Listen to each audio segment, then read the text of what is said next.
Freebird. So every chord you play twice, and it's going to be, you can do all downstrokes. It's a G, D, E minor again, F, C, D, D again. So that's the verses. If I leave here tomorrow, yeah, would you still remember me? And then the chorus is just that last part, F, C, D, D again. And this bird you cannot change. Whoa, whoa, whoa, Lord knows I can't change.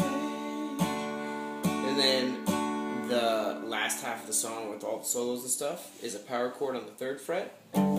Play 8 times downstrokes fast. 1, 2, 3, 4, 5, 6, 7, 8. 6th fret, 8th fret, stay on 8th fret. So it goes 1, 2, 3, 4,